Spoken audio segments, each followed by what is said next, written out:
Good morning. So my name's Cassie Donnelly. I work at Sierra College in Rockland, California, which is like 20 minutes from Sacramento. And I'm right now the interim marketing supervisor, but I started this work, the Guided Pathways work, as a classified staff member. So that's how I started.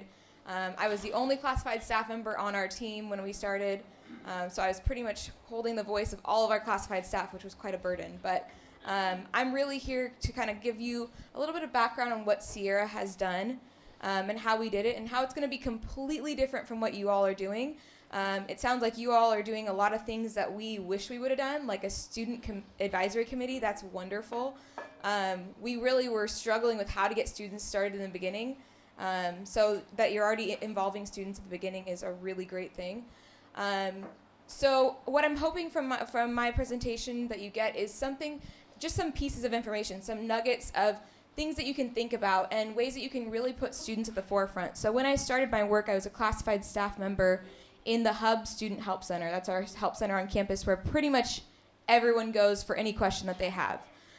So when I started the work, I really wanted to be the voice of students, not saying what I know what students want in my 30-year-old self, but really trying to infuse and bring that student perspective, because sometimes what we think is what we've always done, and that's not always the best way to do things. So what I really wanted to do in my role was try to bring that student voice in there. So you'll see that in my presentation, but I'm going to give you kind of a walkthrough of how we started this work. You might see some similarities to what you all have done. But it'll start to give you some ideas. And if we have questions, are we doing questions at the end? Questions at the end, okay. So what we really started with at our college was looking at the data, and the data kind of shocked us. And I don't know if you all have really dug into your data and said, wow, we got to do something. So when we started this work, we knew that 50% of our students left every year, actually every semester. We'd lose students 50% every semester. So we had to drill down and find out why. Why was this happening? Because we all had great intentions. We were all doing the best that we could. Something was missing. There was a lost in translation. So again, I'm just showing you some of the data points that we looked at when we were trying to start this work. So we looked at the attrition from fall 2012 for students who wanted a degree, certificate, or transfer. So you can see as we go down, we start to lose this cohort of students slowly, and then we have our completers. You see that completers part? 11% of those students completed. So we really saw that there was a need to figure out why were we losing these students. We had to really figure out what was happening. And it wasn't just one thing. And you'll see that as you start this work and we get into how combined and how connected everything is. It's not one thing, it's not one person, it's not one department. It's kind of a culmination of a lot of things because students touch a lot of different departments, a lot of different people in their time as a student. And like Michelle was saying, it could be one thing. It could be somebody comes into a parking lot and they can't find the parking kiosk and they go, you know what, I'm late for my counseling appointment. I can't do this. So there's a lot of different exit points along the way of a student coming into our college.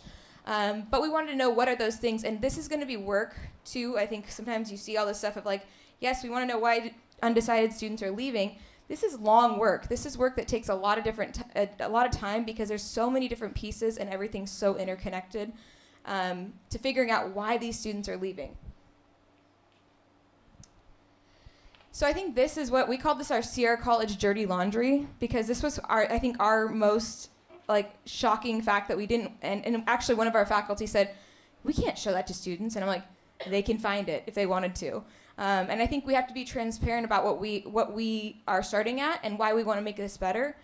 So if you look at this, by the end of their first year, this is a student who had taken 30 units, so being on track to graduate and transfer, because they wanted to transfer, in fall 2014, so when we started. So 4% of our students had completed 30 units in their first year.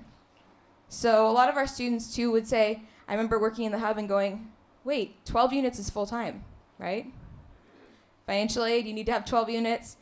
But then a lot of our students would go, oh, how long does it take to do a degree? And it's going to take me longer than 2 years.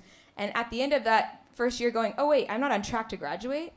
And having these conversations, because again, we have to be transparent. When I worked in the hub, I also worked at high schools.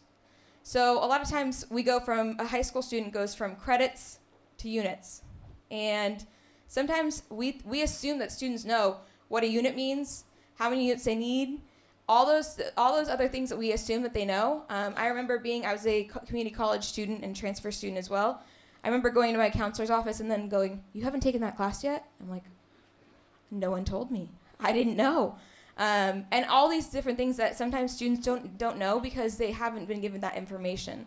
So again, not one thing, and we'll go into that, but a lot of things of why students get to that point, because there's a lot of mixed messages. There's a lot of different kind of communication that students get or don't get to figure out why this is happening. So really, we started with the data. That's how we started to go like, oh, this is a problem. And it was hard to look at that because, again, we're doing so much work. A lot of us are doing so much work to make students succeed. So it's almost disheartening because I was working my butt off, and then I saw this data, and I go, what am I doing? What is my life here? I'm not helping students.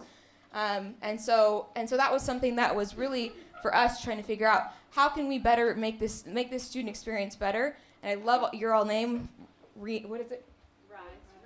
Reimagining. Sorry, we have a different RISE at our college, a different program called RISE, so it always messes me up. But it's really looking at the student experience and saying, what can we do and why do we do it the way that we do it?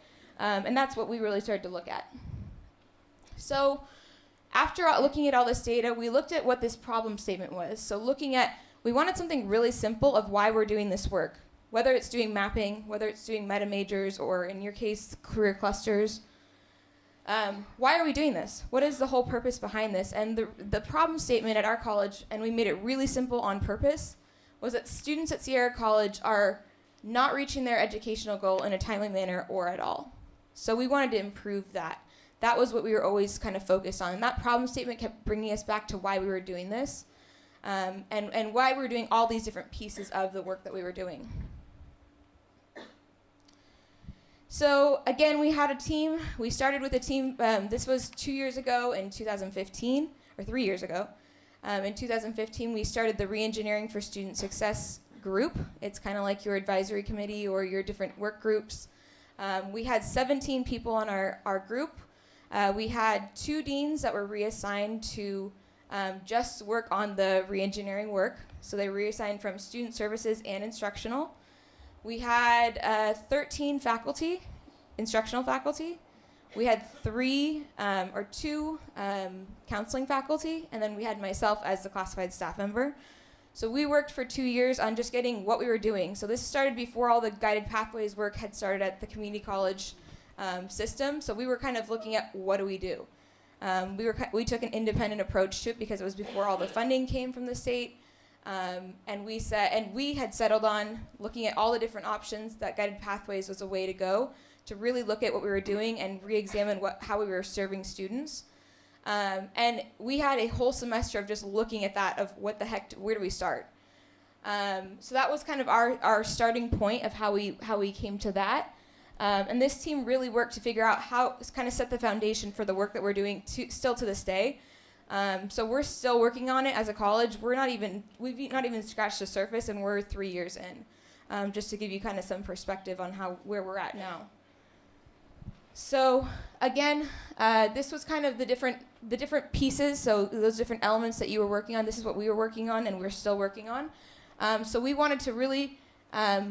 We brought this to our academic senate and said, hey, we just want the blessing of our first one because we were doing academic maps and interest areas, and they said no, do the whole thing. And we were like, okay, that's going to be longer than 2 years, but we will do it. So we have academic maps and interest areas as our first bullet. We have the structured onboarding processes. So again, as Michelle talked about, is even getting students to the classroom for the first day. That's something that we did as a team. We looked at actually doing the application process, which is daunting at our college. I'm assuming it's daunting at your college as well. We had one of our executive deans who did the application apply to the wrong semester, and she was like, what did I do wrong? What happened? Why am I not getting the email? And so when you do this process, you start to see all those different kind of barrier points, whether it's something that some students can, walk over that barrier. Some students are like, that's it. College isn't for me. It's not working out. Maybe next semester, and just kind of move on from that. So as you start to go through this, you start to see all these different barrier points of where students are going to go, not worth it to me. We also had proactive academic and career counseling, which we're still in the process of developing, and I'll go over what we're doing that when we go into interest areas. The enhancement of the early alert system, and then we also have the instructional support and co-curricular activities, so our professional development, that really bubbled up. So even though we were doing all these great things for students, we still needed to keep the whole college campus in the loop, even if they weren't directly involved with that team or the advisory committees that were working with the R4S group.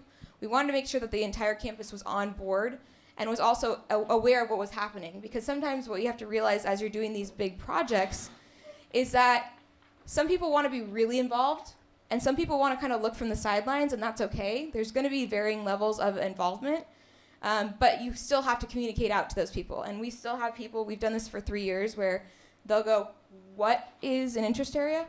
What is, guided pathways? And we've been doing this for a long time. So you just have to communicate, and it's good to see that you all have a communication team dealing with that, because that's something that we kind of ran into initially with this process, was like, if you're not telling everyone what's going on, especially as a classified staff member, I'll tell you, who's classified in the room? Yeah, my people. So you're dealing with students you're facing the students day to day.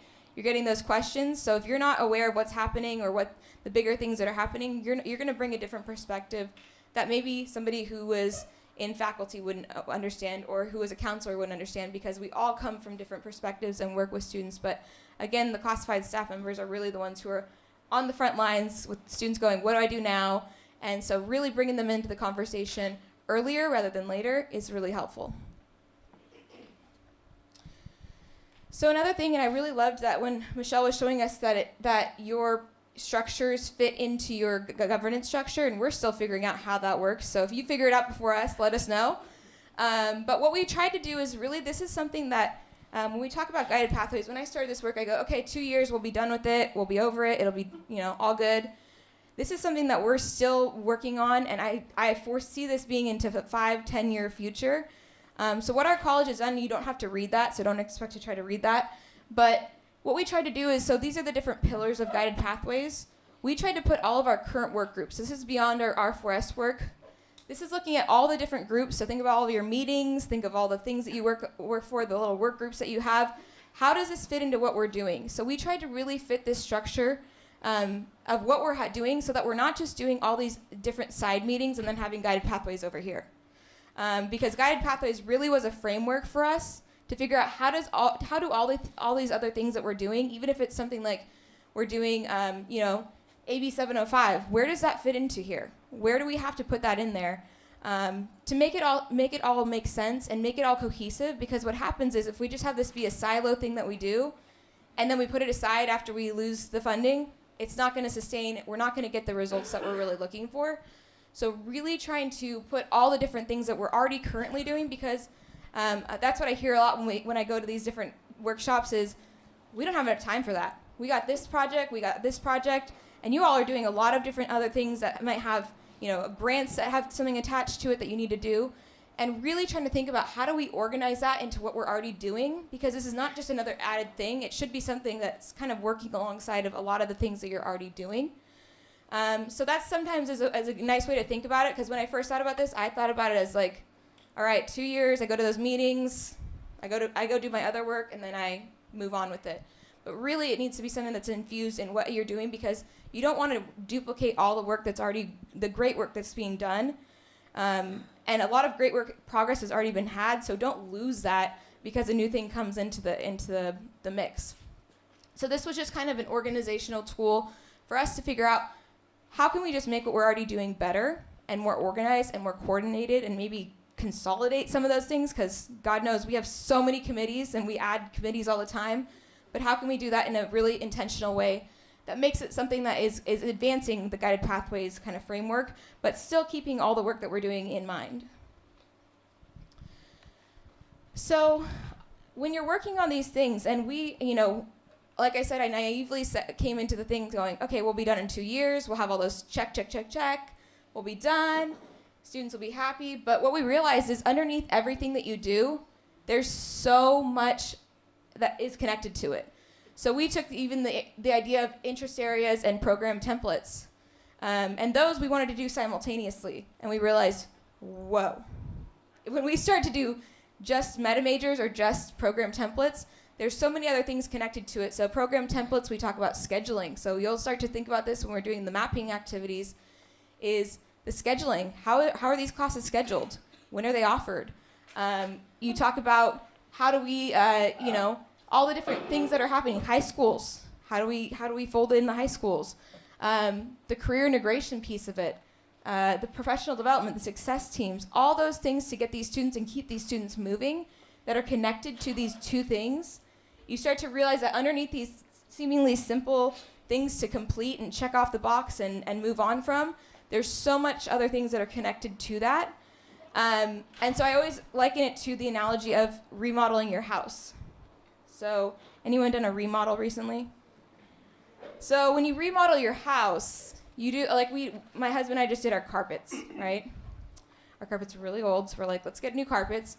We got new carpets, they look really nice, and then my gosh dang fireplace looks so ugly. So then I thought, ooh, what can we do to that fireplace? Maybe we paint it. And then those curtains next to the fireplace look really ugly then. I was like, oh, we gotta change the whole design of the room. Same kind of thing happens with guided pathways, is one thing you change, and you go, oh, I don't like that other thing. It looks really bad.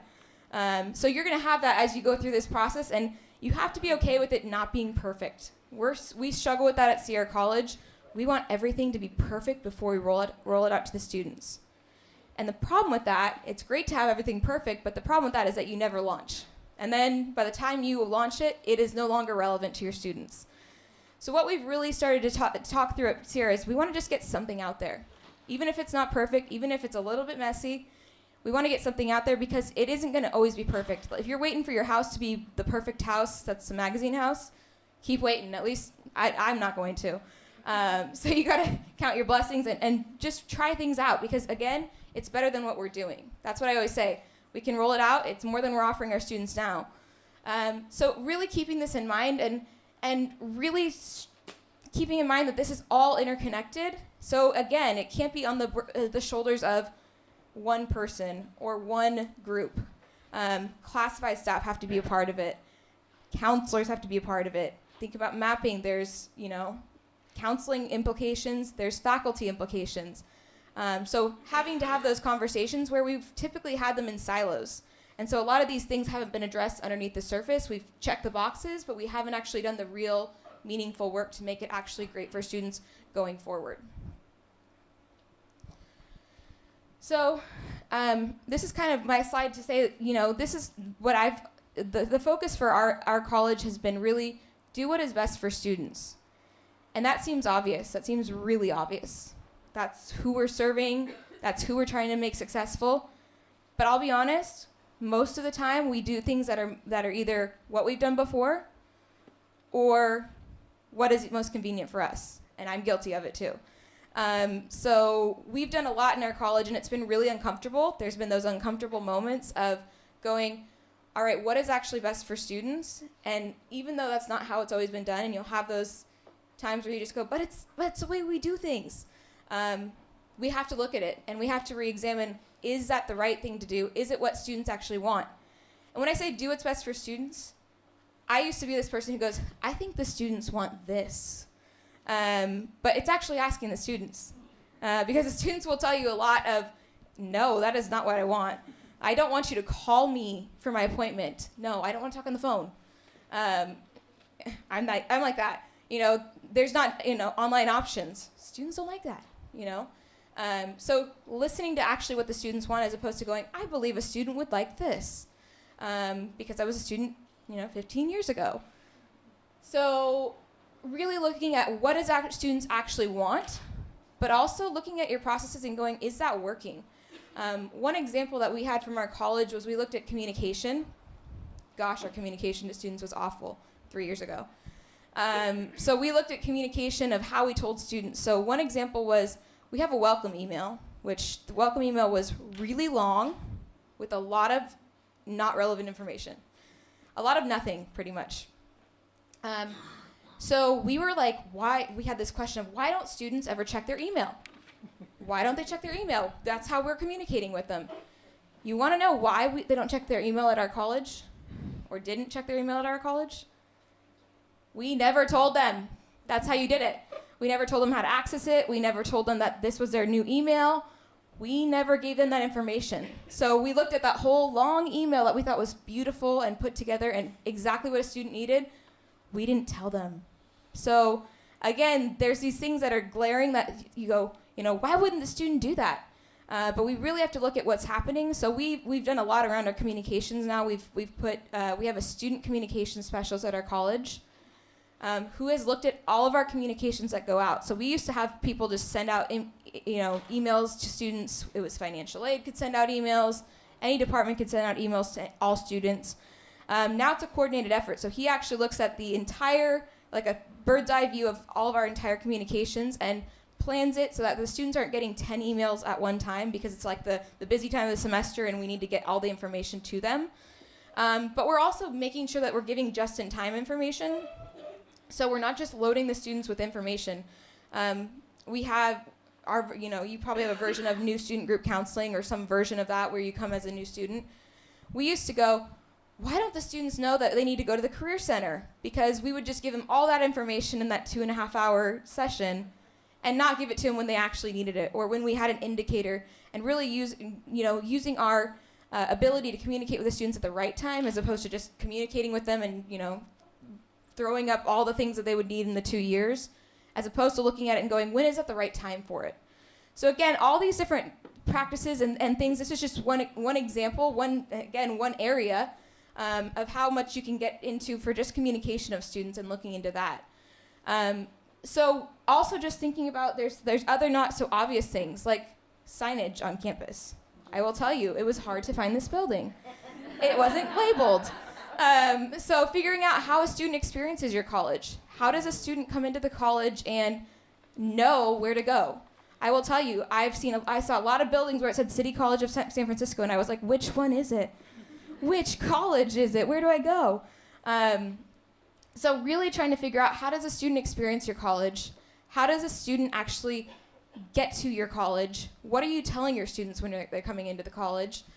We used to have something where the first sign that a student saw in our college was, parking is $3, pay it, pretty much, in a nice way. And so figuring out those things of how do we make that a more welcoming environment? How do we make it something that students are experiencing easier? So all those things that you're thinking about, so I'm just, with this slide is just really thinking about what are the ways in which a student experiences that maybe we just take for granted to figure out how we can then better serve our students in the future. So I'm going to kind of focus now on the area of program maps and interest areas. So as a college, we started with program mapping, so what you're doing today.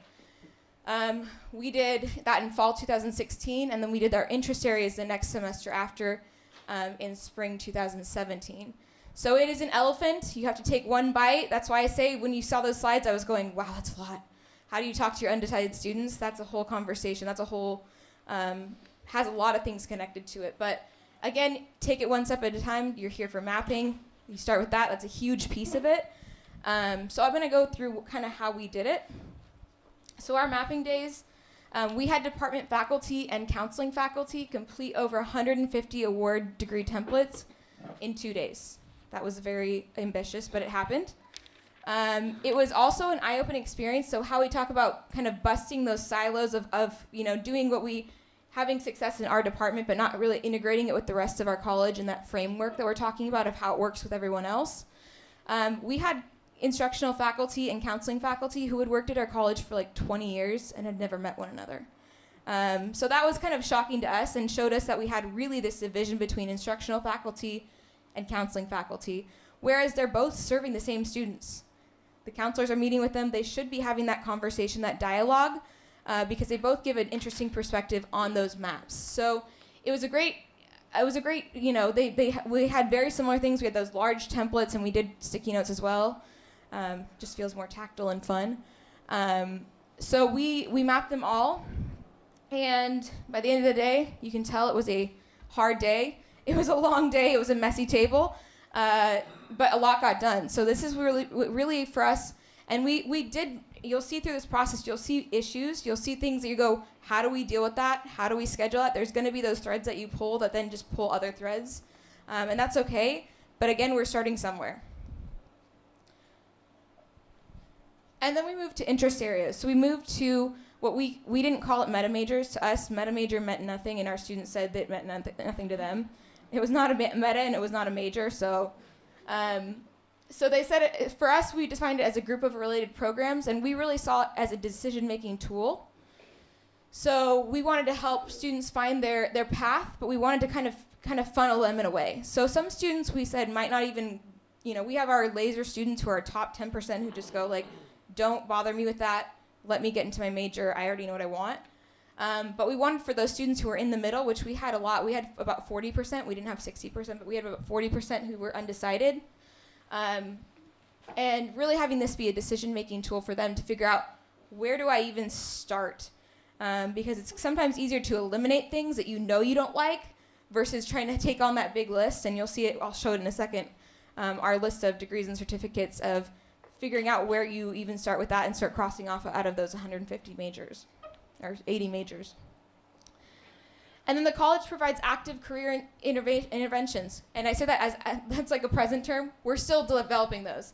But we're trying to figure out in these interest areas, what are those points where, that just-in-time information, when we can say, okay, we know this person is not really sure, they're in an interest area, how do we get them to be more sure so that by that first year, they have an idea of what they want to do, and they have a program of study that they want to choose.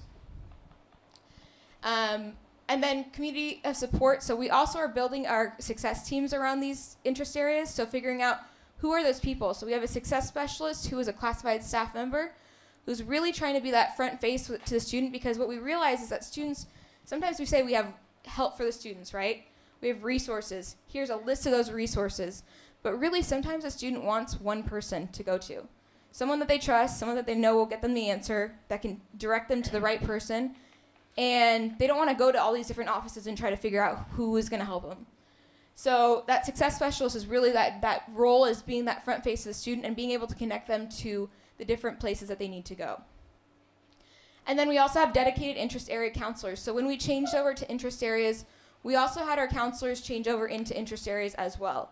So they are serving students in a certain area so that those counselors can become experts in that area, as opposed to trying to do everything and do it quickly and trying to know all the career information about everything. They're really kind of trying to get the depth of that interest area so that they can connect with the faculty in that area. They can connect with different, employers in the area. They can have information about transfer in that area. So all those different pieces that they all have that ability to go a little bit deeper, and also to build that relationship with students, and also have that expertise and career information that we haven't had in the past at our college.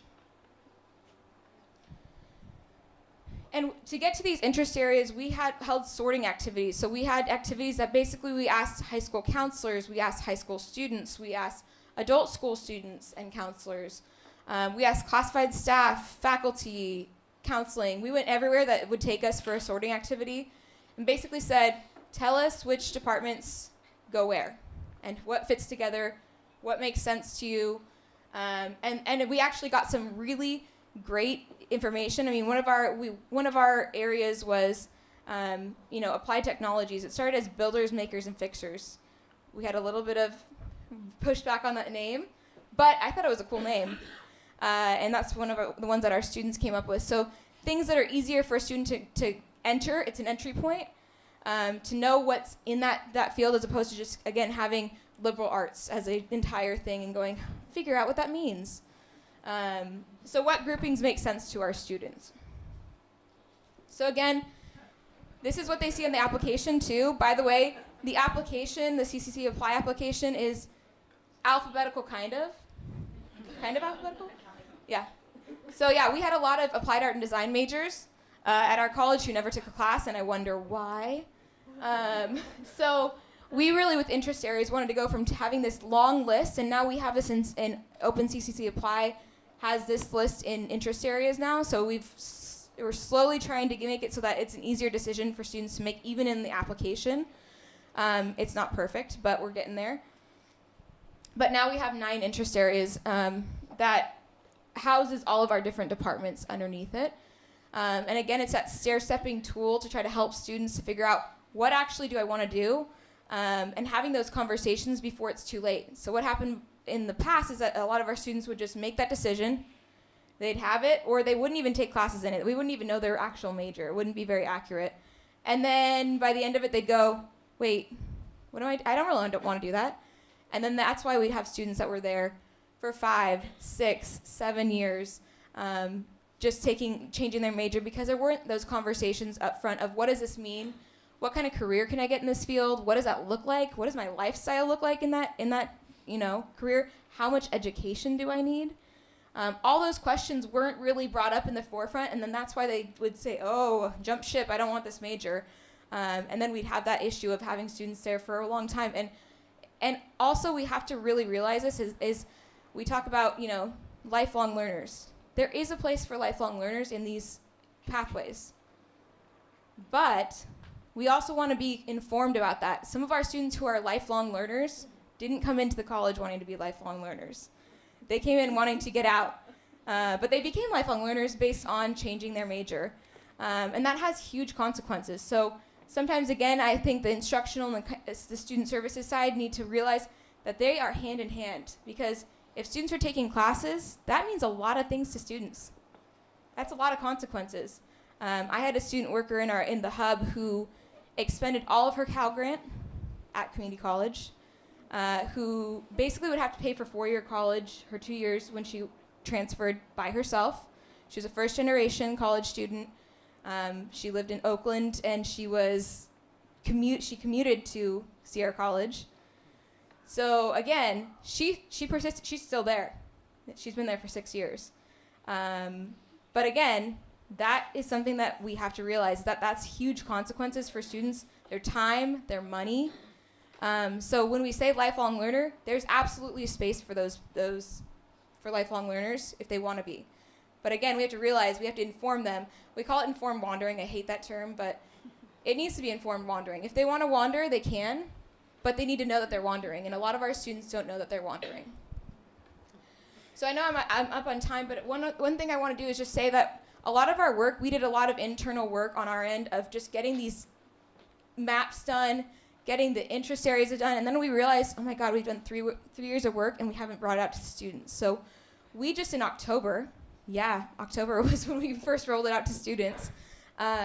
We made it public to students, these concepts, and actually saying, let's put it out there. Let's not try to make it perfect. Let's not try to make it something that's exactly, and we could tweak it, but we wanted to make it public to students. So my role now and how it's kind of evolved is I'm now in the marketing department. So it was an interesting shift from outreach to then marketing in this process. So I was involved in, you can look at this is live online. This is our academics website.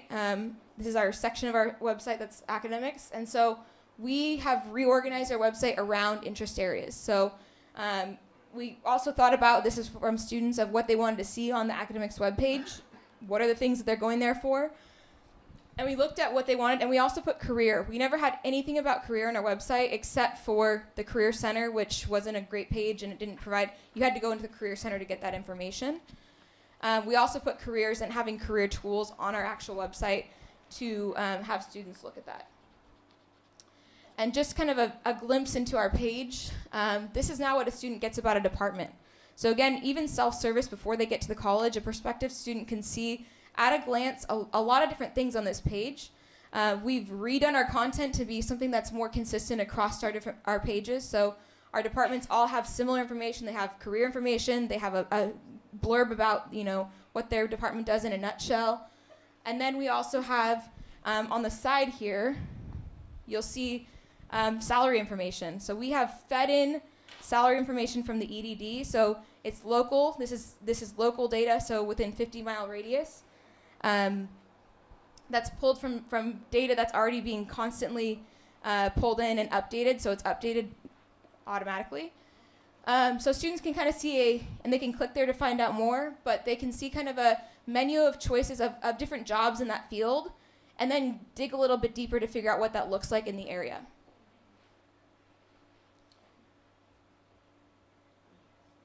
And then down here at the bottom, we have our maps. So I'm just kind of trying to give you context of where we ended up putting our maps, because we did all this great mapping work, but we wanted to make sure that the students were getting some use out of it, as well as the counselors. So now a student can click onto that, and they can see at a glance what each term and how many, let's say if they wanted to go 4 terms, because we did it based on 2 years, if they wanted to go 4 terms, what that looked like, what classes they needed to take. Our department faculty and counseling faculty came up with the general education that they would recommend for those different areas. So a student has a much better idea of how long is this going to take me, or if I only go part-time, how's that going to affect the time that it's going to take me to get my certificate or degree. And so this is all for our skill certificates, our regular certificates, and then also our degrees. So all those are on our website live. So again, it's just making sure that we're being transparent with what we're talking about, but also putting students at the forefront of what do students need and when do they need it. So that's my time. So.